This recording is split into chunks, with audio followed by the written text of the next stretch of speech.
All right. Well, let's go ahead and jump into it with a discussion of Numbers 30. Assalamu alaikum wa rahmatullahi wa barakatuh. Many of you may have watched the recent debate between our brother Daniel Hakikatju and the punk Christian apologist Michael Jones, who I like to... The punk, the punk Punk. Christian apologist. You are punk, man. Punk rock. That's awesome. Yeah, you are That's punk. pretty I cool. told you they're not. Michael Jones is They punk are rock, not man. good with. They are not. Everything good he with- says makes you sound more awesome. Right. They're not That good punk. with Bird. There it is. Yes. The angry bird. I was imagining bad. more of a hawk, but you know. You know what? You know what that does? I mean, we hurl at Michael Jones and it knocks down stuff. That's what the whole game is about. What are you talking Watching the about? debate myself, I felt the need to make some reaction videos, mostly on the rather weak and brief appeals to the Bible that Jones made. Unfortunately, I don't think Brother Daniel pressed Jones as aggressively as he should have on the Bible. He let him off pretty easily. So let's destroy Jones and his Bible.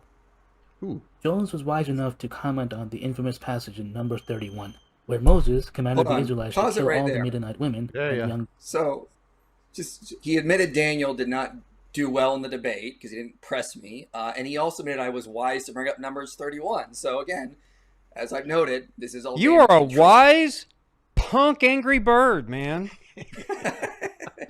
We have the makings of a great rap song here. But spare the female children as wives. Note that to his credit, Jones did not deny that these girls were taken as child brides, unlike other dishonest Christian missionaries, but he attempted to shift the blame from his God to poor Moses.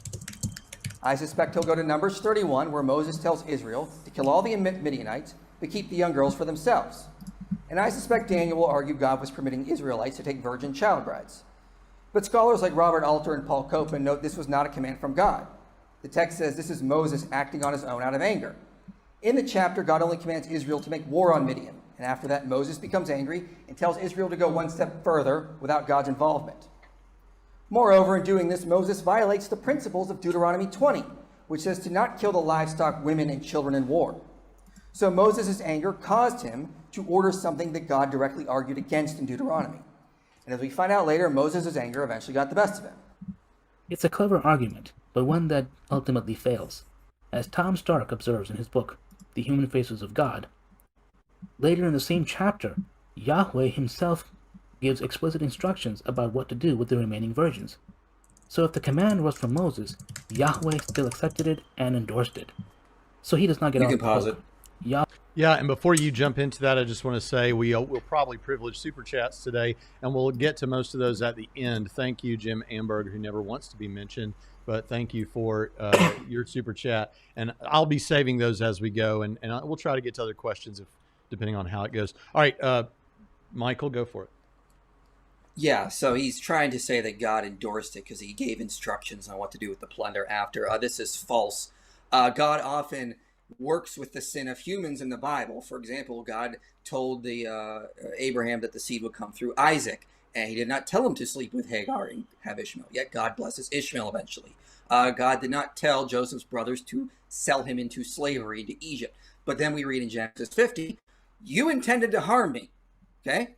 But God meant it for good, to bring about that many people should be kept alive. So we see constantly throughout biblical texts, God taking the sin of humans and then using it for good or working with that. Okay, we see this constantly throughout kings, for example. When the kings make bad decisions, God works with those and restructures the plan.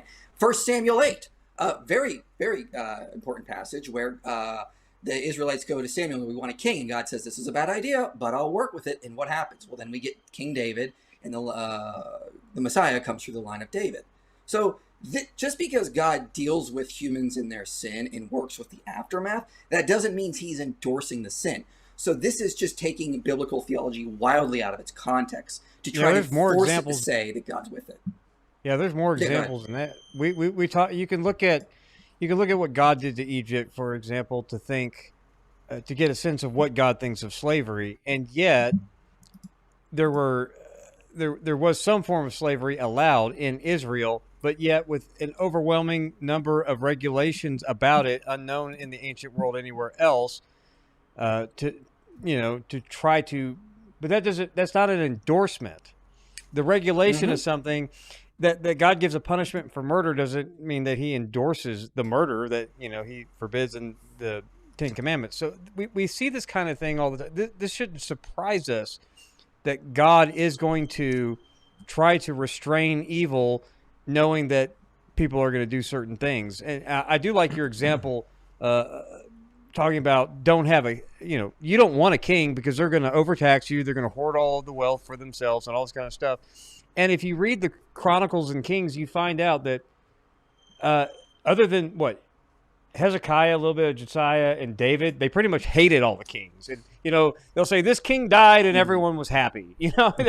They're just honest about it. They're like, they're not fans of it, but God did allow them to have that and said, well, you're not going to like it, but go for it. Yeah. Yeah, I agree. So, all right, here we go. Endorsed child brides. Period.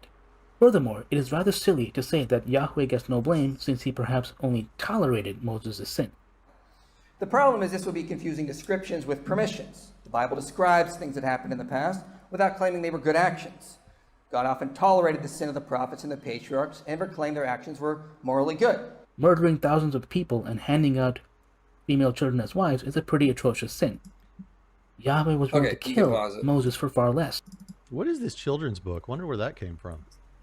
Well, probably some weird atheist. So one thing, this guy likes to cite later rabbinic literature when it's convenient for him. Let's Kedushin, for example. Kedushin in the Babylonian Talmud says, kept alive for yourselves in Numbers 31, men as slave, not for marriage. So according to this later rabbinic interpretation, no, they were not being taken as like these child brides. And again, read the context. If we read the prior chapters of Numbers, why did Moses want the women killed? Because those were the ones that Israel was sleeping with. But these children here, you can bring them into Israel and use them for household servants or slaves, according to later rabbinic literature. Why? Because Israel wasn't sleeping with them. They did not view them as if these were the type of girls you should be sleeping with, let alone marrying. And again, the chapter never actually says wives. So it just says you keep them alive for yourselves. The same language we see in Deuteronomy 20 when it says bring back the livestock and the people that have not been killed for yourselves. So no, reading that into the text, we just know that they were brought into Israel. We don't have a lot of details with it. And again, there is no evidence this comes from God. This is Moses acting on his anger. And we can get to that next if you guys want to. In Exodus 4, only the intervention of Moses' wife saved his life from a vengeful Yahweh. Apparently, performing a quick circumcision on her son and placing this bloody foreskin at Moses' feet was enough to save his life. Whatever sin Moses was guilty of, surely it paled in comparison to what he did. Wait, let's appreciate this for a minute. So we have the sin of killing thousands and taking child brides versus a sin atoned by bloody penile tissue, I think he means. Yeah. So you go ahead. Yeah, well, Exodus 4 is up to a lot of scholarly debate. Is it Moses isn't circumcised? Is it the son isn't circumcised? There was a lot of debate. But like William C. Propp argues for this. He proposes, for example, where is it here? That, this is because Moses, because he committed involuntary manslaughter in Egypt earlier. This is an expiation for his sin. So I would say it's two things. This is actually God is still angry about the fact that he committed murder. So it's kind of on relation, as William H.C. Propp notes. But also, I mean, he's supposed to go back and lead the people of Israel, and he's not partaking in the Abrahamic covenant. This is a very important issue. If he's going to be representing God, he needs to be an adequate representative of the line of Abraham. So there's a lot going on there. And again, this is a huge scholarly debate. To bring this up is you're treading on odd water. It's like Genesis 9 with Noah and his drunkenness and the curse. There's a lot of stuff going on there that scholars still debate about. So you can't say there's definite things going on here, especially with whose foreskin this is referring to. Right. Yeah. Okay. Yeah. Let's keep trucking. The Midianites. That is, of course, if it was even a sin. There is no indication that Yahweh saw it as such. And as for the angry bird's appeal to Deuteronomy 20, claiming that Moses violated the command to spare the angry bird population of a city, Jones is ignorant of his own Bible. Simply put, Deuteronomy 20 does not apply to the battle against the Midianites. First of all, the law only applied as stated in verse 15, to the nations that are very far from you, the Midianites were actually very close by. Plus, the whole reason Right, for fighting the Midianites was to wreak vengeance. Okay, Did you say so pause it? Yeah, this okay. is So a couple things here. The Torah isn't a law code, as scholars like John Walton, Michael Lefebvre have noted. I did a video called The Misunderstood Mosaic Law, where I point this out. It's more akin to Proverbs, if anything. It's about giving guiding principles for how Israel's supposed to reflect the holiness of Yahweh and justice in the Middle East. People constantly want to call it a law, but it's more akin to things like Code of Lipit Ishtar, Code of Hammurabi, Middle Assyrian laws, and that relation. And I cover that in that video. And again, it's about the principles that we see. So, as I put it up in a quote from my debate from Dennis T. Olson's commentary, the holy war instruction from Deuteronomy 20 seem to be those operative in the minds of the Israelite commanders in Numbers 31. Okay, so there is a relationship here in terms of the principles here. Again, if you're in a war, you don't kill these people. You bring them back. And Moses, again, goes against these principles. Notice I said principles in the debate, not laws. So yeah, this really does seem to go against the ideal understanding of dealing with these types of wars. You can't treat this like a law because, again, as most scholars today will recognize, it just wasn't viewed that when this was being written. And you brought that out in the debate, right? And I think we discussed it last week. Yeah, we discussed it in the review last week. This is just not these aren't law codes. These are guidance you can derive. It's like Proverbs. Sometimes you can derive commands from them. Sometimes you can't. Sometimes you derive principles. That's often how things like the Code of Hammurabi would function. There's a great book called Exploring the Composition of the Pentateuch where they cover this, and they point out in that book, in one of the chapters, that often judges, the Pentateuch talks about judges having to make decisions on certain matters. But why? You're just supposed to consult the Pentateuch or the Torah on this. No, they understood that the Pentateuch was not laying down laws. It was laying down principles and guidance. And again, check out John Walton's book, also The Lost World of the Torah. It's really good. All right.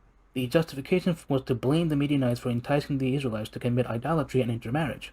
In Numbers 25, Phinehas even kills an Israelite and his Midianite wife, an act that earns him praise from Yahweh. So, the Israelites could not spare the Midianite women, as per the rule in Deuteronomy 20. That rule did not apply here. So, pause it there. That's not the same thing, because they were violating the sacred space of the tabernacle. It wasn't because she was a Midianite. It's because they violated, so he's taking this out of context. People have brought up this idea that God does not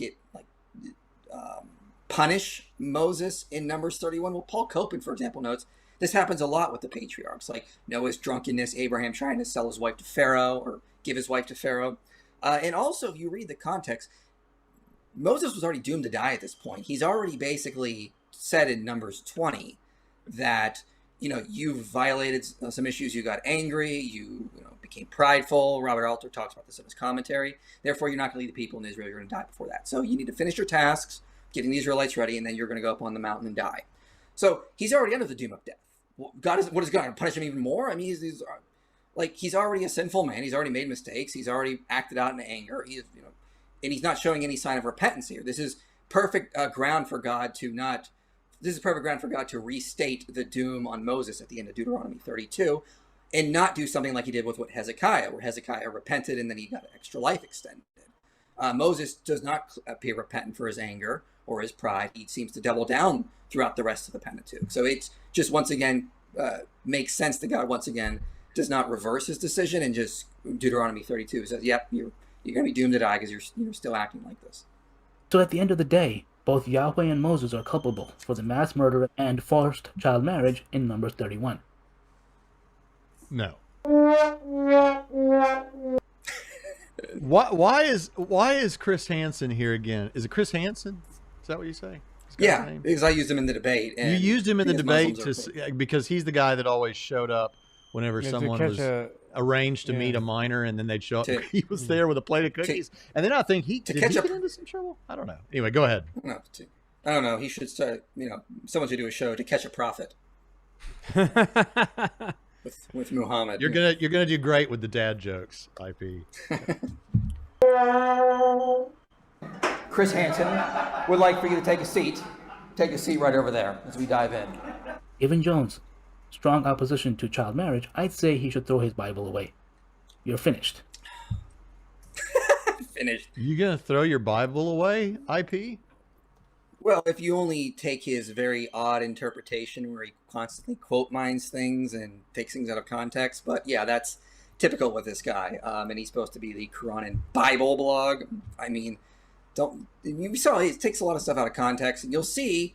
I cited Kedushin, for example. Later, he's going to try to attack me because I'm not using rabbis when it's convenient for him. But he's got that sort of double standard.